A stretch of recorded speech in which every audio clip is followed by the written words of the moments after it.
Lleida, ha desarrollado su tesis en Mindfulness en la prevención y el tratamiento de la lesión deportiva de la Universidad de Lleida, autora de diversas publicaciones sobre Mindfulness y bienestar en diferentes grupos poblacionales, tanto en revistas científicas como en congresos nacionales e internacionales.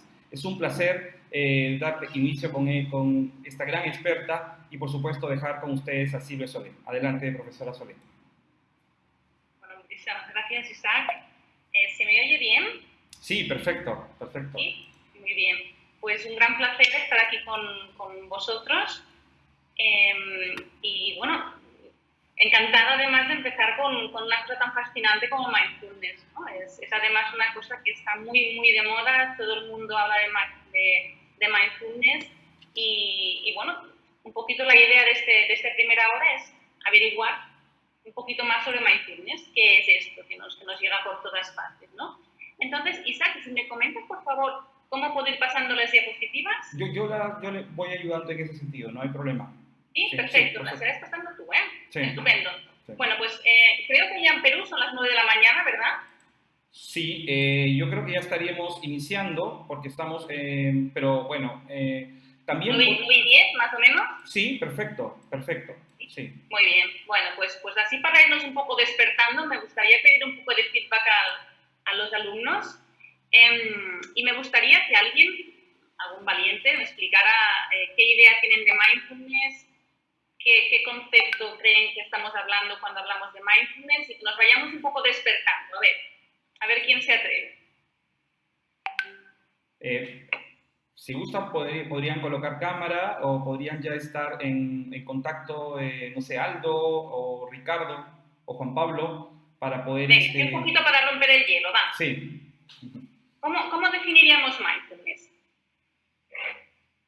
Aldo desde México. Adelante, Aldo. Perfecto. Sí. Hola. Antes que nada, muchas gracias a todos por la oportunidad. Saludos desde Monterrey, México. Es un gran placer estar con todos ustedes. Bienvenido, Aldo. Un placer. Igualmente, doctora Silvia. Realmente yo sí he escuchado mindfulness, pero francamente no he leído al respecto. Entonces, una primera idea, mi pobre concepto de mindfulness, pues sería técnicas o métodos para relajación o de una manera más tranquila poder tomar decisiones, evitar a lo mejor la toma de decisiones apresuradas o bajo estrés, quizá. Perfecto, muy bien, gracias, Aldo. ¿Cree que normalmente tomamos decisiones bajo estrés, apresuradas? Sí puede ser, son varios factores, dentro de ellos están esos dos. Quizá otra vez no tomamos datos completos o no verificamos los datos si son datos incompletos o erróneos. O sea, que hacemos un poco una lectura superficial, ¿no? De las cosas, quizá nos falta profundizar y se nos escapan detalles en general. ¿Diría usted eso? Sí. Bueno, muy bien, muy interesante, muchas gracias. Al contrario, gracias. ¿Quién más? A ver, ¿qué os parece? ¿Estáis de acuerdo con Aldo? ¿Alguna otra opinión? ¿Alguna otra definición de mindfulness? ¿Qué os parece? Juan Pablo, ¿qué dice Juan Pablo? Hola, profesor, buenos días. ¿Qué tal, Juan Pablo? ¿Cómo estás? ¿Qué tal, profesor? Buenos días con todos los presentes. Un gusto estar de nuevo en este nuevo reto. Y yo el tema de mindfulness lo entiendo como algo reflexivo, digamos, como la parte meditativa, como calmar, digamos, algo la mente y pues tranquilizar uno y pensar las cosas de una manera diferente, desde otra perspectiva, ¿no es cierto? Y pues como nosotros mismos, digamos, autocontrolarnos y ver las cosas desde otra perspectiva. Eso sería para mí algo relacionado con el mindfulness. Perfecto. Pues muchas gracias, Juan Pablo. ¿Cree que para qué es necesario tomar las cosas desde otra perspectiva? ¿Para qué sería necesario, por ejemplo? ¿Qué parece? Sería verlo, digamos, desde un punto más reflexivo, donde todas las decisiones que nosotros tomemos digamos, de alguna manera ayude a todas las partes, digamos, a todas las partes que integran cierto grupo o cierta comunidad, digamos, o sea, donde todas las partes tengan un beneficio en común o cierto resultado de lo que se quiere lograr, digamos, de un punto más abierto o más reflexivo. Más digamos. reflexivo, exacto, lo ha definido perfectísimamente. ¿Y cree que este es nuestro actuar habitual? ¿Cree que normalmente tomamos las decisiones de una manera reflexionada y calmada? No, mayormente son decisiones basadas en, digamos, rápidas, quizá apresuradas, por un poco de presión, no se meditan, ¿no?, las cosas, la mayoría de en el trabajo o en cualquier actividad que se realice, ¿no? En el trabajo, en las relaciones sociales, ¿verdad? Exacto. Nos acostumbra a faltar bastante reflexión. Sí, un poco. Sí. Perfecto, pues muchísimas gracias. Mayormente actúan de manera rápida, no se pueden tomar decisiones. Exacto. Hay decisiones que se tienen que tomar rápido y otras que tienen que sí ser reflexivas. Totalmente de acuerdo. Muy bien. Ok, gracias. Muchas gracias a usted. Pues Isaac, si te parece empezar con la primera diapositiva. Claro. Miraríamos un poco. ¿Cómo voy a cerrar el...?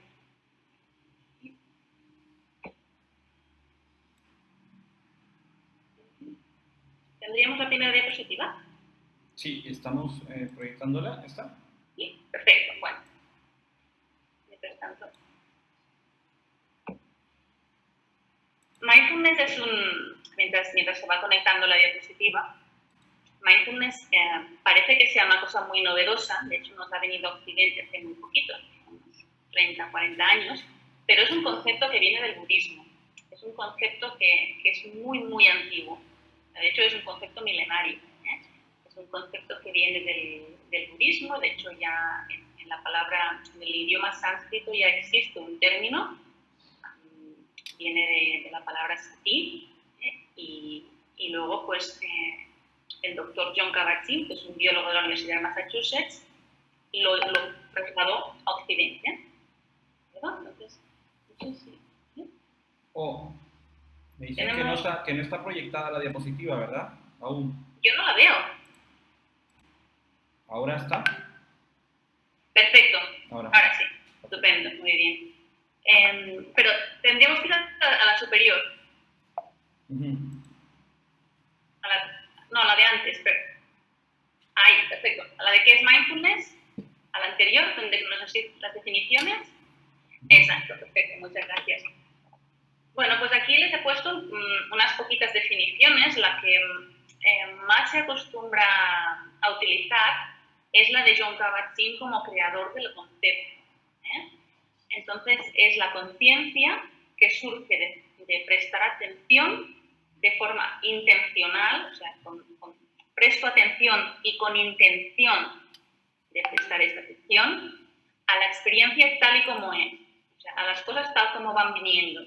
En el momento presente, se acostumbra también a decir que mindfulness es vivir el aquí y ahora, sin juzgarla, ni evaluarla, ni reaccionar a ella. Esto es un concepto muy interesante porque habla de poner esta conciencia al momento presente, pero sin juzgar este momento presente, sin juzgar la experiencia ni evaluarla.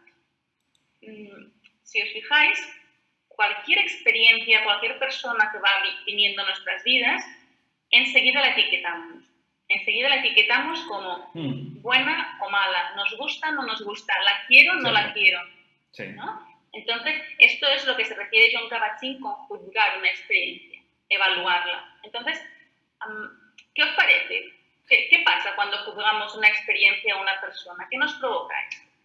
Establecemos un juicio, ¿verdad? Es básicamente establecer un juicio, Silvia. ¿Lo definirías como eso? Exacto. Establecemos un juicio y eso ¿qué emociones nos genera? Si es una cosa, un juicio que nosotros valoramos como positivo, ¿qué pasa con esa experiencia? construimos a partir de un juicio. Hay un concepto interesante que se llama el aprehender, con H, es el aprender, que hacer nuestro algo. Y en esta interacción, cuando uno juzga, filosóficamente estamos poniéndole algo nuestro, ¿no? Y eso implica una construcción, ¿no?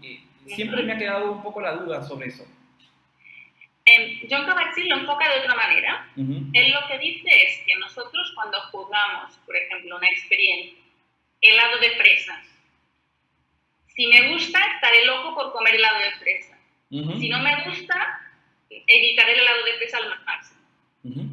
Y esto nos sirve para cualquier experiencia de la vida. Claro. Desde un viaje, un compañero o compañera del trabajo. Si nos gusta, estaremos siempre buscando su compañía, su colaboración. Si no nos gusta, estaremos siempre evitando a esa persona. Y esto genera, a su vez, una cascada de emociones dentro nuestro. ¿Vale? De apego, de querer engancharnos a esa experiencia y que no se acabe nunca, o de resistencia delante de esa experiencia. Esta experiencia no la quiero para nada. Y esta incoherencia, Silvia, entre lo racional y lo emocional, que a veces se da, porque a veces el cerebro te juega malas pasadas. Quieres algo, pero racionalmente no es lo que te conviene. Y a veces entra el cerebro como una incoherencia entre lo que el cerebro emocional y el cerebro racional.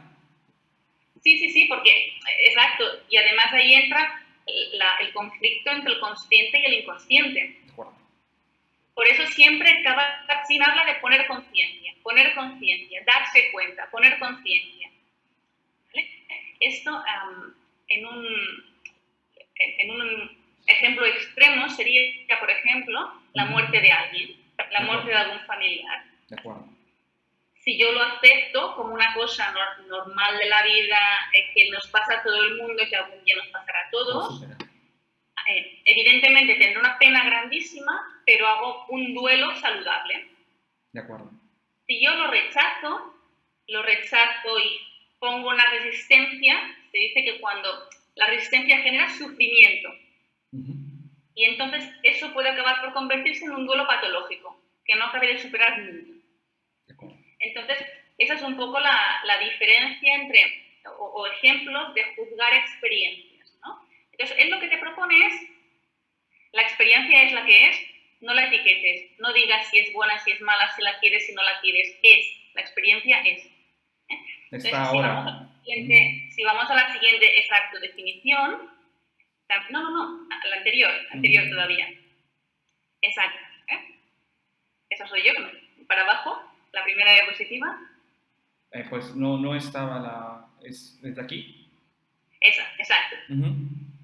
La siguiente frase nos habla también otra autora, Ruth Baer, estadounidense, que ha publicado muchísimo sobre mindfulness. Habla como mindfulness sobre la personalidad que tiene tendencia a adoptar una actitud de aceptación. Son estas los dos grandes ejes de mindfulness.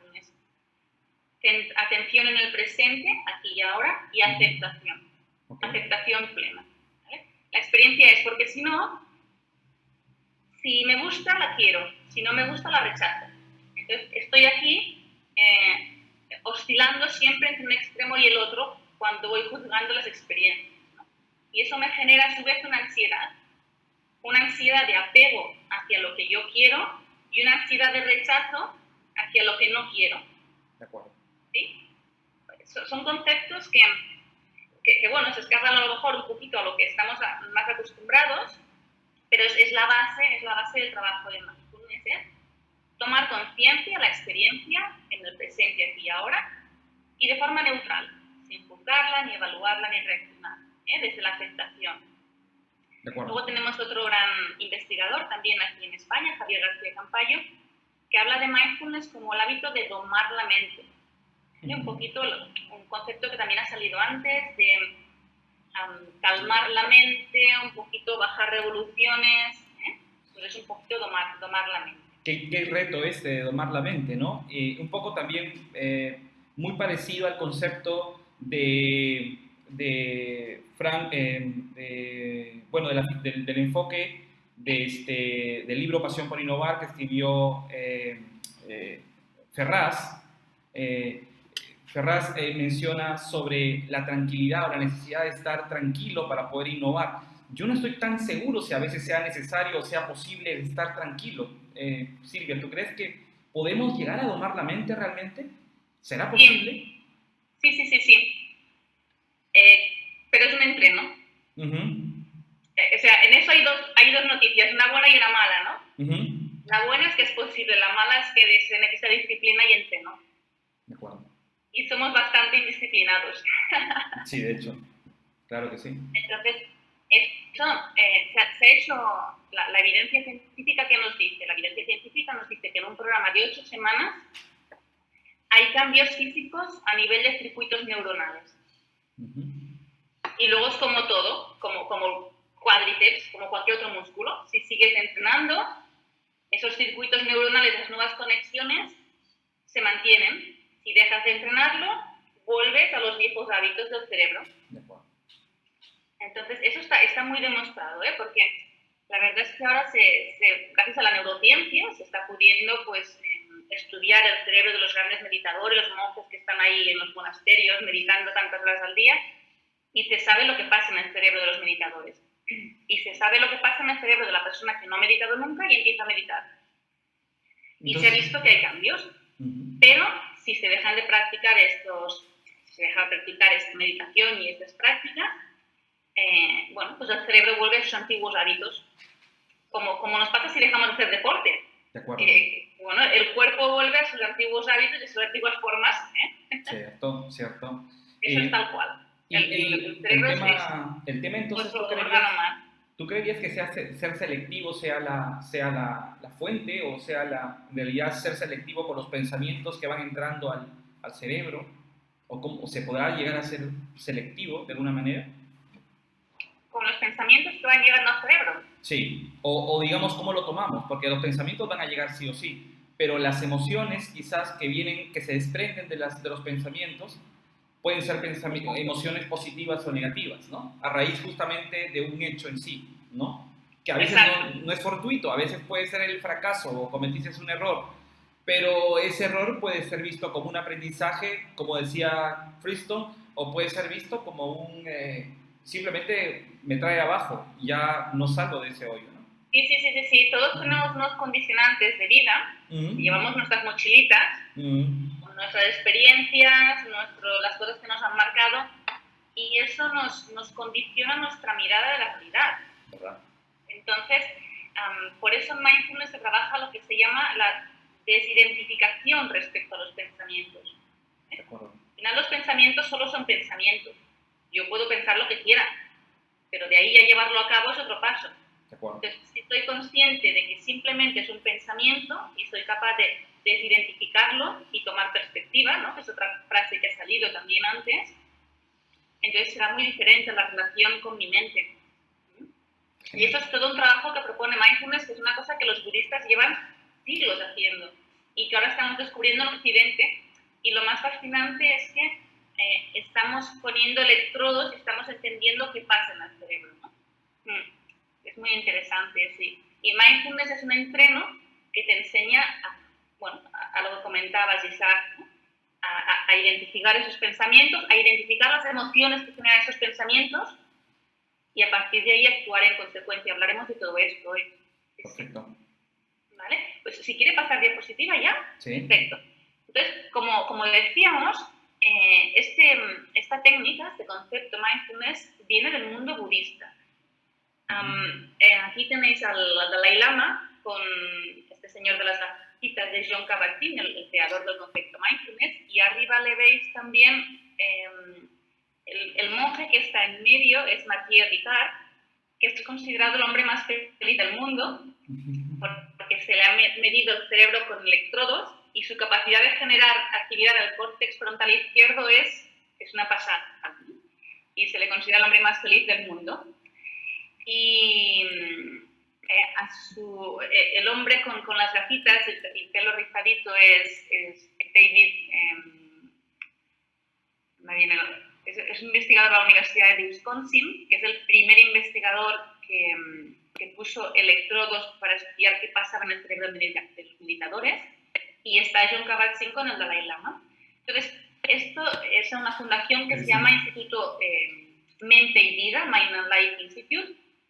Están grabados sus encuentros, están disponibles en YouTube, hay libros sobre esto. Entonces, ¿qué hizo el Dalai Lama? El Dalai Lama veía que las prácticas budistas milenarias eran útiles para eso, ¿no? Aprender a calmar la mente, aprender a domar los pensamientos, que podían ser muy positivas para el mundo occidental, pero que había que, en cierto modo, traducirlas, occidentalizarlas, quitarle todo el aspecto espiritual que pudiera asustar a la gente occidental o a la gente cristiana que no fuera budista, y darle una evidencia científica para que pudiera entrar en la comunidad médica y científica, ¿no? Y a partir de ahí empieza a hacer estos encuentros de Mind and Life Institute con neuropsiquiatras, psicólogos, biólogos, y les anima a que investiguen sobre las prácticas del budismo, las prácticas de la meditación, y lo lleven un poco a Occidente. Y entonces Kabat-Zinn es uno de los que toma este relevo y crea el concepto de mindfulness, ¿no? ¿Quiere pasar a la siguiente diapositiva? Claro. ¿Tú creerías, quería consultarte algo sobre esto, tú mencionaste sobre las vibraciones, el tema del estar feliz, es decir, estar totalmente armonizado, ¿me genera alguna vibración a nivel celular, digamos, que me permite de alguna manera estar más saludable o vivir más tiempo o quizás tener un enfoque distinto? O sea, el estado de felicidad que yo puedo llegar no depende necesariamente de lo que me esté pasando alrededor. No. Aquí hay un par de conceptos. En realidad, los budistas, más que hablar de felicidad, como hablamos aquí en Occidente, hablan más de un sentimiento de paz. De paz desde el sentido de aceptación. Porque en Occidente también hay todo un debate alrededor de ese término, ¿no? O sea, que hay gente que habla de apicracia, por ejemplo, de dictadura de la felicidad. Sí. Parece que si no eres feliz las 24 horas del día, los 7 días de la semana, no eres nadie, ¿no? Sí. Y eso no es realista. Eso no es realista. Es poco creíble, ¿no? Sí. ¿El qué? Es poco creíble el que estés feliz todo el tiempo. Nadie lo está. Sí. Nadie lo está. Entonces, los budistas, de hecho, si a alguien le gusta el budismo y tal, hay lo que se dice, ellos llaman las 8 nobles verdades. La primera noble verdad es que la vida es sufrimiento, ¿no? O sea, son como dos caras de la misma moneda, el yin y el yang, el día y la noche, no puede haber uno sin el otro. O sea, en la vida hay felicidad, sí, pero también hay sufrimiento. Si solo quiero tener la felicidad evitando el sufrimiento, eso es imposible. Entonces, ellos hablan de felicidad, pero desde esta aceptación, desde esta paz, del propio sufrimiento también. Sí, de hecho hay en la Biblia, tomando la Biblia desde el punto de vista de investigación, hay una frase que decía, un rostro triste puede esconder un corazón contento, ¿no? No sé qué versículo es esto, pero yo lo leí, lo apunté alguna vez, no recuerdo ahora el versículo, pero decía, un rostro triste, un hombre triste puede esconder un corazón contento. O sea, la filosofía de Oriente justamente está enfocado en este estado de paz que tú mencionabas. Sí. Y entonces, y ahí relacionándolo con la salud, que es lo que tú decías, claro, ¿qué nos demuestra la ciencia hoy en día? Que cuando estamos tranquilos, cuando estamos contentos, estamos generando una serie de hormonas, generamos oxitocina, generamos endorfinas, que esto lo que hace es mantener nuestros tejidos bien. En cambio, sin entrar en temas fisiológicos que creo que no son el tema de hoy, ¿no? Ni hace falta profundizar. Pero en cambio, lo que tenemos muy claro es que cuando estamos estresados, generamos una hormona que es el cortisol. Nuestras glándulas suprarrenales empiezan a generar adrenalina y cortisol, y esto hoy en día se tiene clarísimo que provoca una inflamación crónica en los tejidos. Entonces, eso está demostradísimo. ¿Ya? Entonces, a veces se piensa que es que estar estresado es lo más de lo más. Y yo no puedo ser un líder si no voy a tope. Y es que es al contrario. Si tú vas estresado, serás un líder que morirás joven. Quien dice líder, dice cualquier persona, ¿eh? Porque ahora parece que se ha puesto muy de moda, ¿no? el ir a tope, siempre no tener tiempo, ¿no? Sí. No, y puede desgastar también a la gente. Es decir, un líder, recuerdo, tuve una mala experiencia de gerencia, me acuerdo, bueno, sí, unos excelentes resultados, logramos un crecimiento exponencial en 3 años, pero la gente, o sea, la notaba totalmente desgastada, o sea, totalmente desgastada. Y claro, en ese momento yo solamente estaba enfocado en la empresa, era soltero, no tenía mayores responsabilidades, estaba hasta que me di cuenta de que iba muy rápido, claro, iba demasiado rápido, y la gente tiene familia, tiene roles distintos, y en eso, claro, a veces no se toma en cuenta, ¿no? Y exacto. Uh-huh. Y eso entonces crea una falsa sensación de productividad. Digo falsa porque los números, por un lado, pueden ir muy bien, sí, pero entonces en cambio, empiezas a tener más bajas laborales, empiezas a tener trabajadores que sí pueden, se van a otra empresa, te cuesta fidelizar porque el trabajador no se encuentra bien en esa empresa, ¿no? De acuerdo. Entonces, como siempre, el punto medio, el equilibrio es complicado de encontrar, ¿no? Sí. Pero se trata un poco de eso. O sea, hoy en día es verdad que está muy demostrado que un elevado nivel de estrés mantenido en el tiempo, lo que llamamos estrés crónico, genera un estado de inflamación en el cuerpo, en el organismo. Y a la larga genera mucho tipo de patologías, ¿no? Cada uno en sus puntos débiles. Hay gente que le dará una úlcera de estómago y hay gente que le dará pues, una hernia discal, y otra gente lo que sea. Cada uno tenemos sus puntos débiles, ¿no? De acuerdo. Pero claro, en origen, si os fijáis, en origen el estrés está pensado para que tú puedas reaccionar delante de un estímulo corto cuando nos atacaba un animal, cuando estás a punto de, no sé, de atropellar a alguien, das un golpe de volante y ya está. Entonces generas adrenalina, generas cortisol, tu respuesta puede adaptarse a eso y luego ya está. ¡Bum! Volvemos a la calma.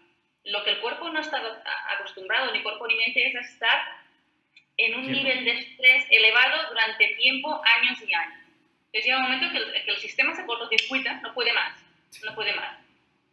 Y ahí causa problemas de salud, seguro. Sí. Genial. Es verdad.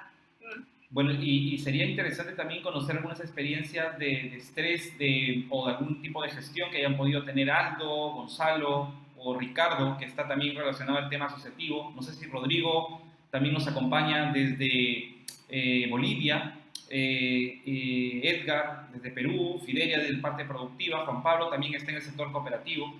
Y bueno, si ustedes siéntanse libres... Sí, evidentemente, sí, mientras estamos hablando... A mí me gusta siempre que las charlas sean, pues eso, interactivas, ¿no? Porque así aprendemos todos. Entonces, con total confianza, nos interrumpís y decís, oye, mira, a mí esto me parece o me recuerda una vez que nos pasó lo que sea, ¿no? No sé, ¿cómo lo veis? Al respecto, doctora Silvia, entonces, me regreso un poquito nada más, y disculpe que me regrese. Si es que me quedé con algún pensamiento. Entonces, mindfulness también podríamos interpretar lo que es una manera de tratar de bloquear los sesgos a través de pues, de que el sentimiento, las experiencias previas, los estereotipos, etcétera, nos invada para tomar esas decisiones. Más que bloquearlos, ellos no hablan tanto de bloqueo como de darnos cuenta. Al final no se trata de establecer una lucha de yo conmigo mismo, yo contra mis pensamientos, no. Se trata de observarlos y darse cuenta. Y a partir de aquí ser muy amable con uno mismo, porque cada uno es fruto de sus circunstancias. Entonces, y por desgracia, muchas veces somos los principales críticos de nosotros mismos, ¿no? Y nos tratamos con mucha dureza, con mucha exigencia. Entonces, mindfulness lo que te propone es date cuenta, sé consciente y luego sé muy amable, muy amable. Y eso luego pues, se va desvaneciendo, porque en cuanto lo identificas, ya no, deja de condicionarte, ¿no? No te hace falta luchar contra ello. Cuando te identificas y lo tienes claro, mira, estoy actuando así porque esto me recuerda a... Ya está. A partir de entonces te liberas de ese sesgo, realmente, porque ya actúas sin estar condicionado por él. No sé si... ¿Sí? ¿Me he explicado? Sí, muchas gracias. A usted. ¿Seguimos, pues? Sí, por supuesto. Bueno, entonces, aquí tenemos a Kabat-Zinn, que, como decíamos, él define este concepto, y entonces, tal como les pide el Dalai Lama, hace un protocolo, crea una clínica de reducción del estrés en la Universidad de Massachusetts y empieza a generar evidencia científica. Los primeros estudios son con pacientes de dolor crónico y psoriasis. Crea un protocolo que le llaman Mindfulness-Based Stress Reduction, reducción del estrés basado en la atención plena. Es un protocolo muy estandarizado, de una sesión semanal de 2 horas y media durante 8 semanas, con un retiro totalmente en silencio entre la quinta y la sexta semana normalmente. Luego, otros autores, Sigal, Tesdell y colaboradores en el 2002 crean la terapia cognitiva basada en mindfulness, MBCT, como protocolo específico para tratar pacientes con depresión, con un gran éxito. Entonces, disminuye la intensidad y la gravedad de los episodios depresivos en este tipo de pacientes. Y a partir de ahí, pues incluyo, porque se han ido creando muchos protocolos, ¿no? MBRP es Relapse Prevention, Mindfulness Based Relapse Prevention, prevención de recaídas para gente con problemas de drogadicción y alcoholismo. Mindfulness Based Pain Management, es un protocolo específico para el tratamiento del dolor. Mindfulness Based EFT, Functional Therapy, específico para dolor de espalda. El MAC, el MSP son 2 protocolos específicos para el mundo del deporte. Y hoy en día también se está trabajando mucho con este mindfulness y compasión, que es este concepto que decíamos ahora, ¿no? De aprender a tratarnos con amabilidad. Mindfulness sería darme cuenta de mis emociones, de mis sentimientos, de mis sesgos, ¿no? Y luego aplicar compasión, mucha amabilidad, mucha dulzura, porque si os fijáis, si nuestro mejor amigo viene explicándonos, pues no sé, que se ha separado, que se ha muerto no sé quién, ¿cómo actuamos nosotros? ¿Qué os parece? Compasión, ¿no? ¿Quizás? ¿El qué? La compasión podría ser un poco de tener un poco de afecto, de pena, de... Exacto, le damos un abrazo, le cuidamos, ¿vale? Le tratamos lo mejor que podemos, le intentamos ayudar, pero ¿cómo reaccionamos cuando somos nosotros mismos los que lo pasamos mal? Normalmente muy diferente, ¿no? Somos muy críticos, muy exigentes con nosotros mismos. No nos tratamos como nuestros mejores amigos. Nos autoflagelamos, podría ser. Exacto. Es muy habitual, es muy habitual, ¿no?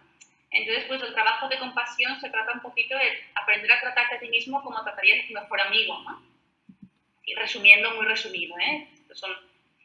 Pero sería un poco esto. Hay una visión con lo que tú dices, Silvia, y lo que acabas de comentar, una visión de un ensayo que escribió Anders Oppenheimer, que es un periodista. Bueno, él ha hecho un recuento sobre la innovación y dice por qué Latinoamérica tiene grados o índices muy bajos de innovación.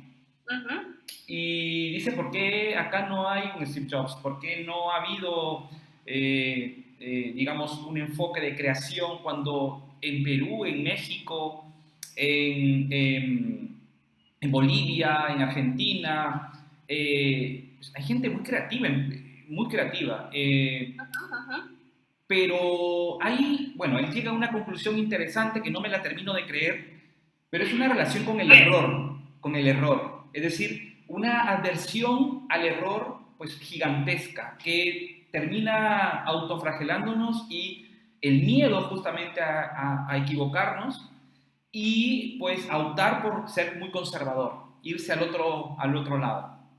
No sé. Sí. Esto puede ser, pero es que culturalmente, yo no sé aquí en Latinoamérica si os pasa también, aquí en España, por ejemplo, si alguien es innovador y se equivoca, la gente se ríe de él. Sí, claro.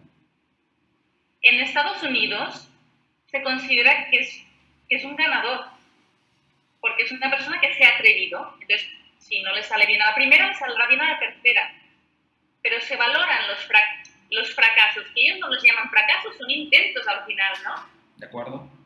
Entonces, por ejemplo, eso a veces nos lo decía una profesora de inglés que teníamos aquí en la universidad, y dice, los españoles tenéis tanto miedo de hacer el ridículo a la hora en inglés. ¿qué va a pasar si no nos estamos fijando en vuestro acento? De acuerdo. Pero tenéis la sensación constante de que nos vamos a reír de vosotros, os vamos a ridiculizar. La gente tiene otros problemas. De Que acuerdo. fijarse en si pronuncias así o así. Entonces, podría ser porque culturalmente tenemos mucho miedo al error, ¿no? Sí. Ese que me llamen fracasado, que me llamen, que me señalen con el dedo, puede ser. Podría ser, no sé. De hecho, cuando Frankl habla de fracaso, e incluso lo relaciona con una situación de bonanza, de paz, de tranquilidad en algún momento, en uno de esos cuadrantes. Cuando hablábamos de los cuadrantes y el mapa de la logoterapia, del enfoque del propósito. Y él dice, bueno, en el fracaso yo puedo encontrar parte de la paz, parte de mi propósito, ¿no?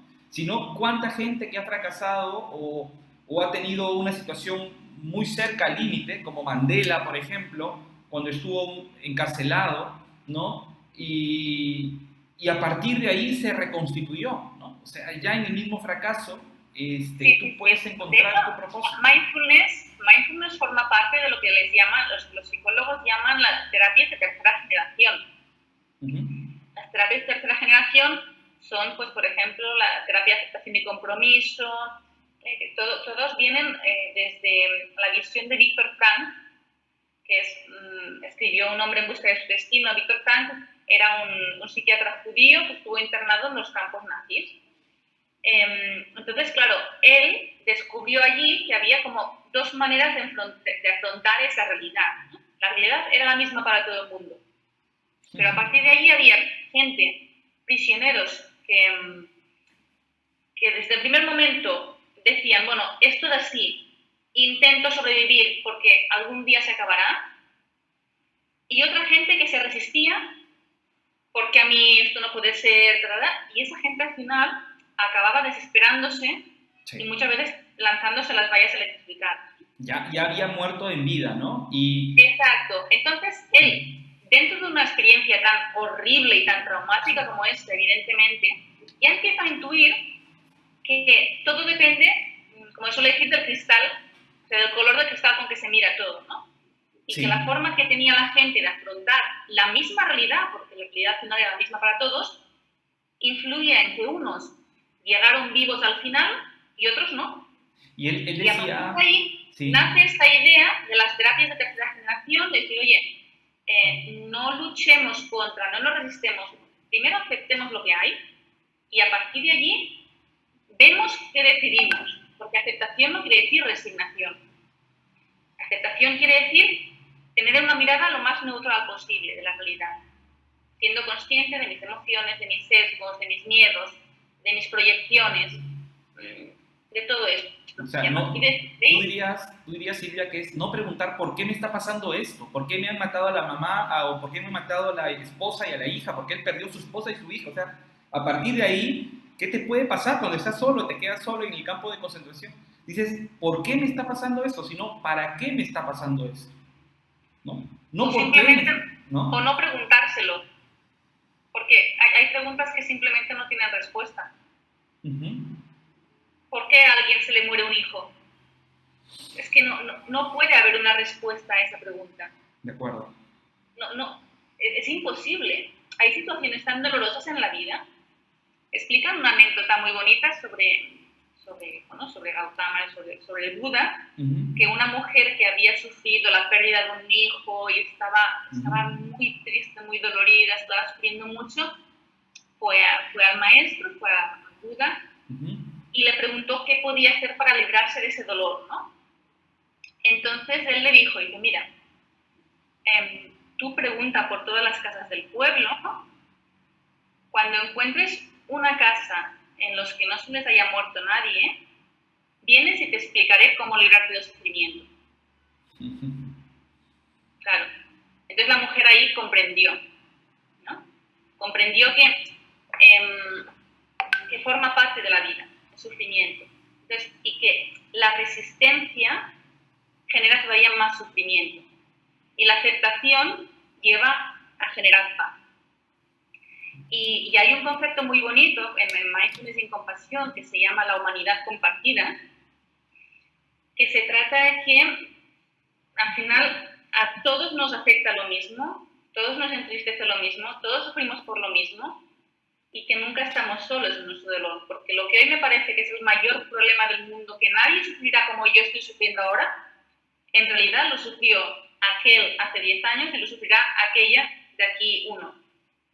¿Por qué? Porque estamos aquí y en esta vida hay sufrimiento, ¿no? Entonces, bueno, son capsulitas de estas, porque aunque mindfulness venga del mundo occidental, a mí me gusta recordar siempre las raíces. Sí. Y mindfulness viene del mundo budista. Entonces, tenemos como base toda esta filosofía budista, ¿no? Entonces, de aceptación del sufrimiento. Lo que pasa es que en Occidente siempre queremos saber el por qué, porque lo racionalizamos todo, ¿no? De acuerdo, sí. Y siempre lo posamos por el filtro del neocórtex, de lo racional. Y hay veces que es que no hay por qué se muere un bebé de 2 meses. Es que es imposible, ¿no? Sí. A partir de ahí solo te queda aceptarlo y hacer lo que puedas. Hacer lo que puedas o morirte en vida. De acuerdo. ¿No? Entonces, bueno, pues son estos poquitos conceptos que nos trae Mindfulness. Estamos filosofando un poco a primera de mañana. Oh, muy bien, excelente. Si te parece, Isaac, Sí. pasamos. Gracias. Entonces, en este cuadro explicamos un poquito Kabat-Zinn, cómo cuando hablamos de atención plena, que es como traducimos mindfulness normalmente, atención o conciencia plena, ¿cómo lo practicamos? De entrada ponemos nuestra intención en practicarlo y a partir de aquí ponemos atención, lo que decíamos antes, atención en el aquí y ahora, en la experiencia presente y una actitud determinada, que son estas etiquetitas que os he puesto aquí. No juzgar, nada es bueno ni malo, lo que a mí me parece bueno ahora puede ser un desastre de aquí a un año y viceversa. Paciencia, paciencia, paciencia y paciencia. Y cuando se te acabe, otra vez. Mente de principiante. Fijaros que los niños, cuando ven llover, es como si no hubieran visto llover en su vida. Siempre es un continuo descubrimiento. Y en cambio, cuando nos hacemos mayores, somos tan expertos que perdemos esta capacidad de sorprendernos y esta capacidad de ilusionarnos y de ver las cosas como si fuera la primera vez. Y lo damos todo por supuesto ya, ¿no? Entonces, pues, intentar volver a la mente de principiante. Yo es como si fuera un extraterrestre que nunca he visto esto. De hecho, hay un ejercicio muy chulo con Kabat-Zinn, que es el ejercicio de la uva pasa. Escoger una uva pasa y es imaginarte, pues eso, ¿no? Eres un extraterrestre, nunca has visto una uva pasa. Y la hueles, la miras, la tocas. Bueno, son experiencias, es decir, la mente de principiante. ¿Y crees que en este sentido, por ejemplo, el viajar pueda descubrir eso, un poco descubrir nuevas realidades, así como leer, verdad? Sí, pero siempre depende de la actitud. Porque si tú vas a la otra punta del mundo, pero con tus prejuicios, tus sesgos y tal, no te servirá de nada. En cambio, puedes irte al parque de la esquina, pero cada día intentar descubrir cosas nuevas. ¿Sabes? Entonces, siempre depende de la actitud que pongas en cada cosa que haces, ¿no? Más que, evidentemente, viajar debería servir para esto, debería. Pero bueno, a veces es eso, vamos tan montados en nuestro ego y en nuestras ideas que no nos dejamos impregnar por las novedades y por la gente que nos vamos encontrando en el camino. Entonces, confianza de que hay más cosas buenas en ti que malas, de que realmente puedes conseguirlo como cualquier otra persona. No forzarse, o sea, no forzarse es tener paciencia, las cosas llegan cuando tienen que llegar, es ir practicando, no hay una práctica buena o una práctica mala, porque a veces pensamos, mira, hoy me he sentado a meditar, he conseguido relajarme, mira, qué bien, hoy lo he hecho bien. Y en cambio, mañana resulta que estaba pensando en el trabajo, pensando en lo que me había dicho esta persona tal, ostras, hoy la práctica ha sido un desastre. No, la práctica es, ya está, tú te sientas y observas. A partir de ahí, no juzgamos, ¿vale? Porque si no es eso, en un día estaremos contentos, estaremos crecidos, y en otros seremos un desastre. No, ni somos tan arriba ni somos tan abajo. De ahí volvemos otra vez a la aceptación. Y el dejar ir es un concepto también que viene del budismo que es el desapego. ¿Vale? El desapego que es eso, porque a veces queremos apegarnos mucho a las cosas buenas, queremos escaparnos de las cosas malas, entre comillas, o que evaluamos como malas, y bueno, pues observamos la experiencia, observamos el pensamiento y lo dejamos ir. Es un continuo, esto, como haremos las prácticas, se entenderá mejor cuando hagamos la práctica de observar los pensamientos. Entonces, esto es lo que propone Kabat-Zinn. Y a partir de aquí, los expertos en mindfulness consideran que hoy en día, cuando hablamos de atención plena, hablamos de estas tres cosas. Hablamos de un estado psicológico de la mente, cuando estamos enfocando la atención a un objeto determinado. Hablamos también de una práctica meditativa, que hoy en día ya está muy integrado y que a veces se utiliza dentro de las técnicas de psicoterapia también. De hecho, hay la MBCT, la terapia cognitiva basada en mindfulness, es una técnica específica usada por psicólogos para gente con diagnóstico clínico y que se utiliza en técnicas de mindfulness. Y un constructo teórico. Un constructo es como un concepto que tiene muchos matices, ¿de acuerdo? Entonces, es esta habilidad de estar en el presente, con la actitud que hemos comentado antes, pues amabilidad, apertura a la experiencia, no querer cambiarla, sin juzgarla, aceptándola. Siempre un poquito esto, estar aquí en el presente con estas actitudes que hemos dicho. ¿Alguna duda hasta ahora? ¿Algún comentario que queráis compartir? ¿Vamos bien? De repente ¿sí? Algunos participantes que quieran dar su opinión sobre qué opinan sobre el tema de mindfulness, del enfoque del propósito, del enfoque del fracaso y el éxito que acabamos de comentar, que acaba de comentar la doctora Silvia. De repente, Ricardo, desde tu experiencia como productor, como líder ahora emprendiendo, sé que estás enfocado en un gran proyecto, que tienes grandes adversidades, pero tú poco a poco vas saliendo de esas. Nos comentaste de este gran proyecto que tienes con la cooperativa que estás formando, Ricardo. Sí, profesor. Muchas gracias a todos los compañeros. Bueno, desde Perú los saludo y comparto toda esta buena experiencia con ustedes. Yo quisiera enfocarme más en justamente esta participación de actividad de grupo, ¿no? O sea, la comunicación, en cierta manera, puede ser muy específica, pero trabajar con grupos de unidades de base comunitaria, siempre hay actitudes muy adversas. Prueba de ello es de que hay muchos grupos que en el final se les invoca a trabajar como hermandad, porque al final la asociatividad es una hermandad, pero siempre se tiende a, no sé, por el lado más del desacuerdo, ¿no? Siempre del lado de la maldad, hasta, no sé, por los centavos, y cosa que ya eso ya llega a otros, no sé, a otros sentimientos encontrados. Quizás esta forma que usted está explicando, una forma personal, ¿cómo lo puedo tratar en forma de grupo?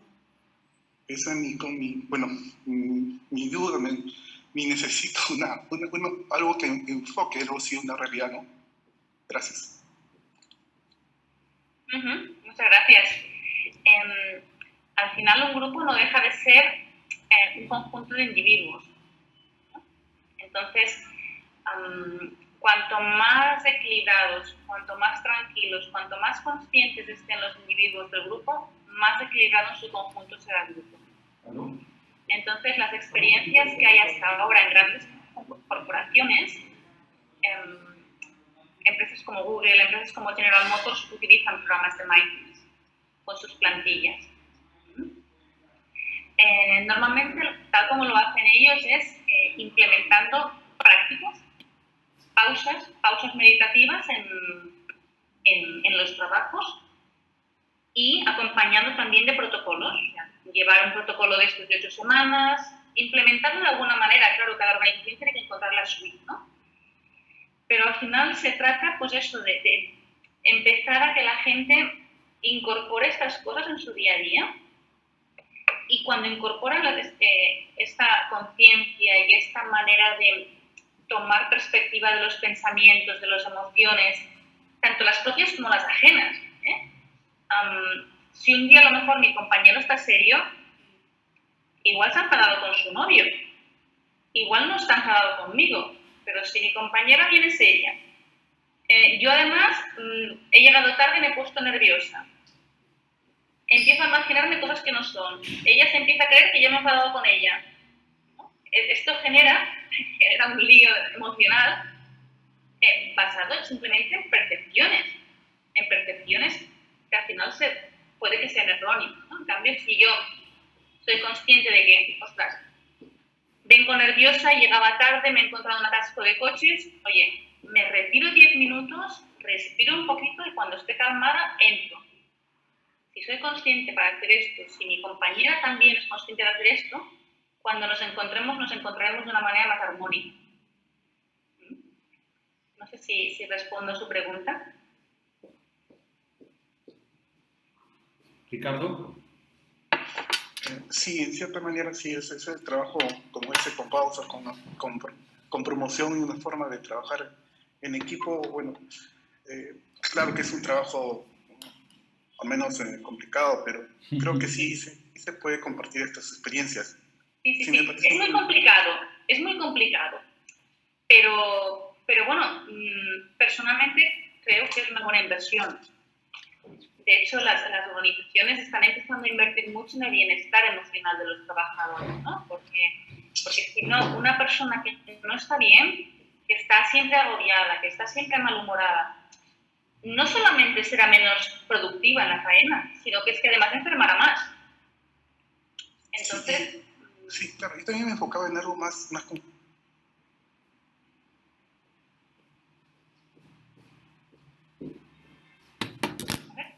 ¿Lo hemos perdido? Sí. Perfecto. No, una consulta más. O sea, bueno, leyendo un poquito más sobre la experiencia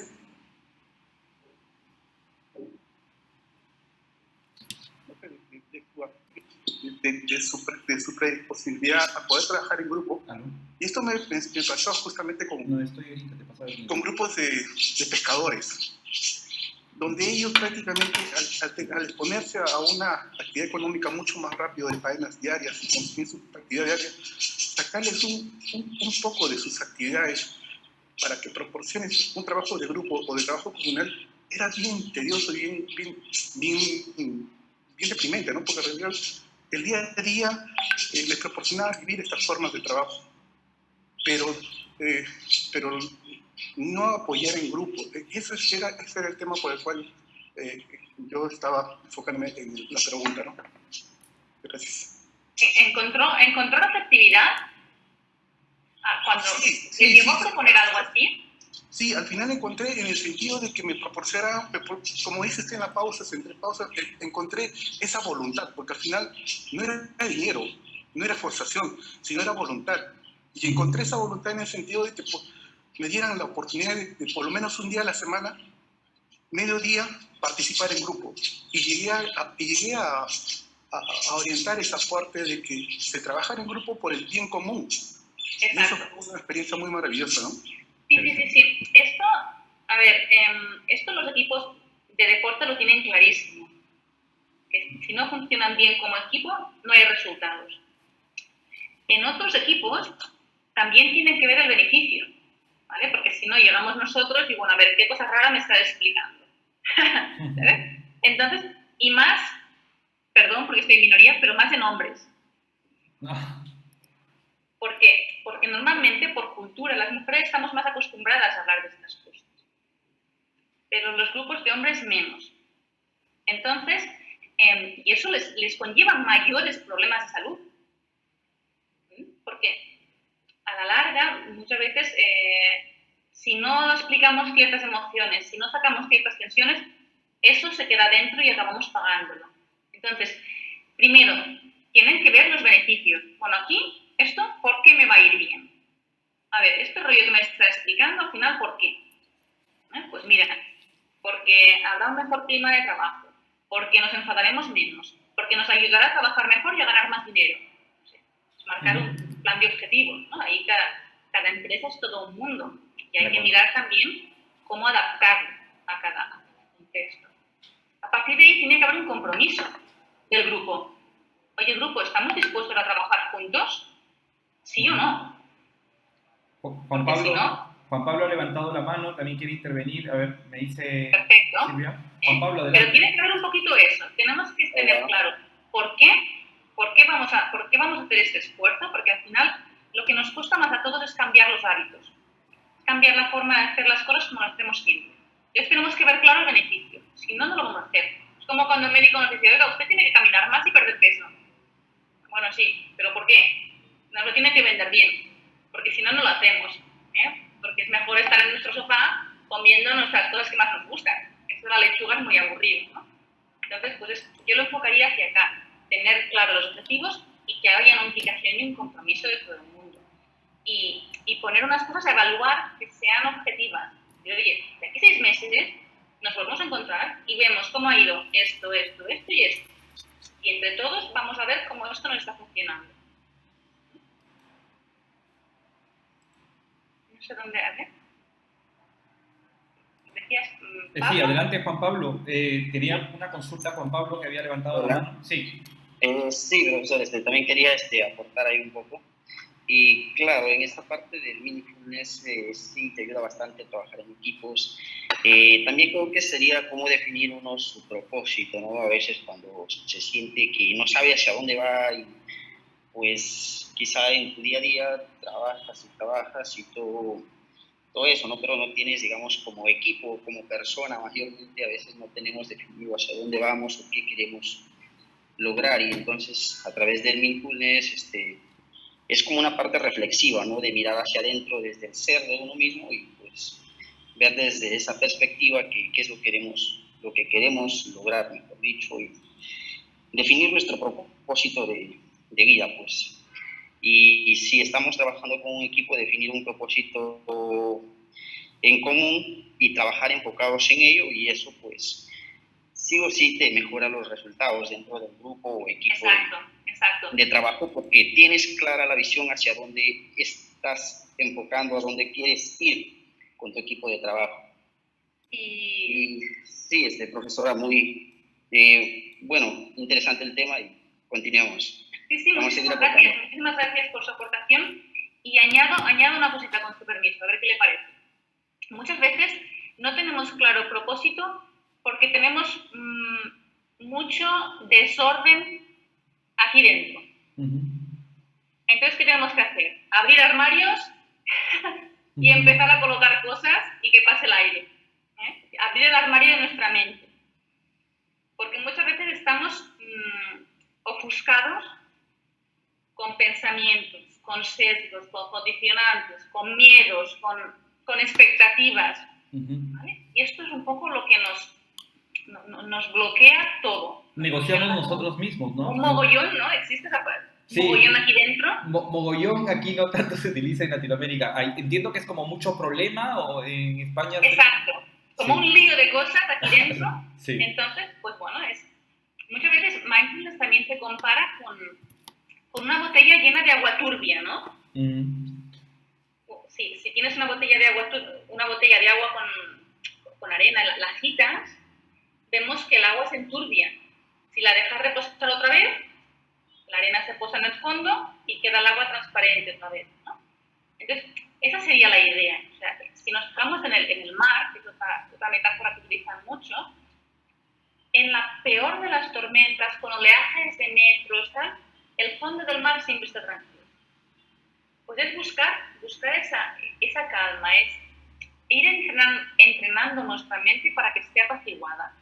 Y entonces los pensamientos ya vienen, el propósito viene. Porque si no, si buscamos una cosa en medio de una habitación llena de cacharros, lo más seguro es que no lo encontremos.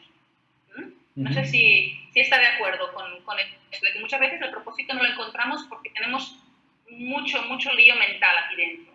¿Cómo lo ven? ¿Y tendríamos que encontrar necesariamente el propósito o sería de repente la búsqueda en sí? Porque a veces de repente no es que tengamos claro el propósito, pero quizás estamos en plena búsqueda y esa búsqueda nos hace, es justamente, sería nuestro enfoque, ¿no? El estar buscando el propósito, quizás. Sí, yo creo, a ver, hay diferentes teorías, hay diferentes teorías. Yo personalmente mi propósito sería estar presente y estar atenta. Y entonces creo que las cosas te van llegando en el momento preciso, de la manera adecuada. Pero eso es opinión personal, ¿eh?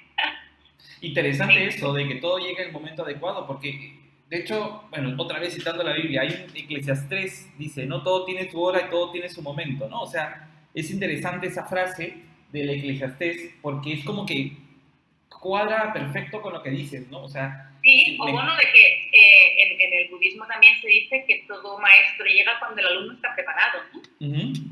Entonces, yo simplemente, opinión personal, aquí nada científico ni nada, pero yo creo que simplemente yo al menos me esfuerzo en tener mi habitación lo más limpia y ordenada posible, para que entonces veas cuando te llegan las cosas. Porque si no, igual te vienen cosas, oportunidades, pero tú estás tan ofuscado ¿sabes? Como los burritos ahí, como los asnos que no ven más allá y no te das cuenta. En cambio, cuando abres perspectiva, intentas ser consciente de tus pensamientos, bloqueos, condicionantes, ves la realidad de otra manera. No es el bosque, ¿no? Hay gente que necesita enfocarse y pedir sus objetivos. No sé, cada uno... Sí. Lo que hagas estás enfocado en los árboles y no ves el bosque, ¿no? No ves todo el panorama. Sí. Entonces, bueno, si durante un tiempo, por lo que sea, las cosas se encallan y todo se bloquea y tal, pues igual es que hay alguna cosa dentro que necesita ponerse en orden. A lo mejor no, lo sé. Pero vamos, opinión personal, ¿eh? Lo dejo ahí. Sí, interesantísimo. Pues si le parece, seguimos adelante. Sí, claro. Venga, entonces, poquito lo que hablábamos, ¿de qué nos fijamos cuando estamos hablando de atención plena? Podemos fijarnos en 3 cosas, que luego también lo trabajaremos con la práctica. El mundo físico externo, pues cuando yo estoy pues tomando un café, pues el perfume que tiene, si está más frío, más caliente, ¿vale? La información que nos llega a través de los 5 sentidos. Lo que llamamos interocepción corporal, pues sensaciones internas, como tengo ahora mi espalda, la tengo tensa, la tengo relajada, tengo hambre, no tengo hambre. Y luego ya, más internamente, pues lo que son sentimientos, emociones, pensamientos. Los sentimientos serían, sentimientos y emociones están muy ligados. Sentimientos sería algo más puntual, una emoción es más duradera en el tiempo, más profundo. Y bueno, los pensamientos, pues, no parar que tenemos aquí dentro, ¿no? Pues esto es lo que tenemos que ir entrenándonos para irnos dando cuenta de esto. Pues, ¿te quiere pasar a la siguiente? Perfecto. Bueno, un poco esto lo que hemos hablado, Practicar mindfulness, ¿por qué? Por una cuestión de salud mental. Vivimos en un mundo que realmente vivimos conectadísimos, las nuevas tecnologías además nos estresan muchísimo, es lo que llaman, ¿quiere pasar a la siguiente diapositiva? Aquí se tendrá que clicar, me parece que es de las que se tendrá que clicar el intro, porque eran... correcto. No. Ahí, exacto. Entonces, los expertos hablan de atención parcial continuada, estamos teniendo dificultades en mantener nuestra atención de una forma continuada en el tiempo. Hablan ya de que estamos conectados los 7 días de la semana, 24 horas del día, con lo cual nuestro cerebro no tiene tiempo de descansar. Y tenemos un exceso de información que le están empezando a hablar de intoxicación, ¿no? Estamos un poco intoxicados de información. Y esto al final, pues nos genera... La verdad es que hay mucha gente que está viviendo ya con episodios importantes de ansiedad, angustia crónica, y hoy en día empeorado clarísimamente por la pandemia que tenemos. Sí, definitivamente. ¿Si quiere pasar? Perfecto. Entonces, aquí es lo que hablábamos, Los budistas dicen que nuestra mente es como un mono que va saltando de rama en rama, pues nuestra mente va saltando un pensamiento, otro pensamiento, y todo el día así, ¿no? Y se habla también mucho de rumiación mental. Es como un disco rayado, donde le damos vueltas una y otra vez al mismo pensamiento, ¿no? Sí. No sé si esto les suena, se identifican, creo que todos, ¿no? Nos identificaríamos. Esto es muy cierto. Sí. Sí. Lo habitual es tener recuerdos o tristezas sobre el pasado y preocupaciones y miedos sobre el futuro. Esto es lo más habitual, ¿no? Incertezas, no sabré si este proyecto, si no. Entonces,